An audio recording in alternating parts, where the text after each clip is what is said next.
दादी के सामने आवाज तुझे हुसैन की माँ बेटा कह रही है। पता है जिससे इंसान सबसे ज्यादा मायूस होता है, करीब होता है, लगाव होता है, जब सबसे बड़ी मुसीबत होती है ना तो उसी को बुलाता है। अभी एक आलिम दीन की एक बड़ी सिस्टम से मेरे सामने से गुजरी नेट पे और मैं सुन रहा था। खुदा हुसैन का वाक़ा आप महसूस करेंगे तो आप जब जब याद करेंगे तो आंसू बहाए। वो आलिम दीन पढ़ते पढ़ते कहने लगे कि हिंदुस्तान में एक जगह है, बिहार के अंदर कोई गांव था, वहाँ वो पढ़ते पढ़ते कहते हैं कि एक हिंदू औरत, हिंदू तरीका हर साल हुसैन की आशिका थी, हुसैन की नजर दिलाती थी, खास तौर पर शब आशूर नजर दिलाया करती थी। अल्लाह बहुत माता हो गए इंशाअल्लाह, ये जुमले का महसूस करें।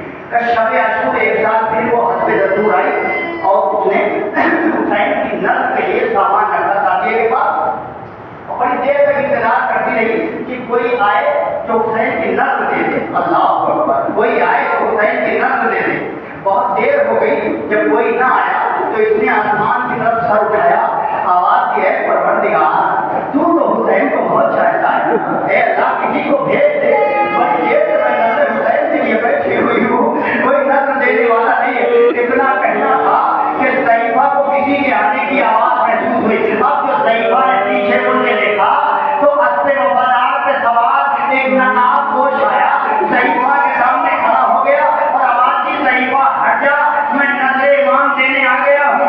अदाकारों उस सवार ने आके नजरे इमाम को दे दी, लेकिन नजरे इमाम जब दी तो हिंदू औरत का कहना है कि नजरे इमाम जब ये दे चुके तो उस औरत ने अपने रुखसारों पे मसाइल के तमाचे लगा के कहा कि मेरे भाई आप जो भी हैं आपने नज़र नहीं की है, मैं हिंदू जरूर हूँ मगर आपने नज़र नहीं की है। फिर दोबारा उसने नज़र दी, फिर उसने कहा आपने नज़र नहीं दी, फिर दोबारा उसने नज़र दी, फिर उसने कहा आपने नज़र नहीं की, मेरा यकीन कहता है। वह आने वाले सवाल ने आवाज दी, अरे तुझे क्यों नहीं यकीन हो रहा है कि हुसैन की नज़र हो गई? उसने कहा भाई इससे पहले जब जब मैंने नज़र दिलवाई, जो नज़र देता था अपने दोनों हाथ उठा के नज़र देता था, इतना कहता था चेहरे से नकाब हटाई, ए सईफा, अरे मेरे पास अपने आका की नज़र मेरे बाजू वहाँ पे तलब हो गए। आज लोगों को खुदा कोई गम न दिया था, खुदा आपको कोई गम न दे। सुनेंगे आप शायद अब मैंने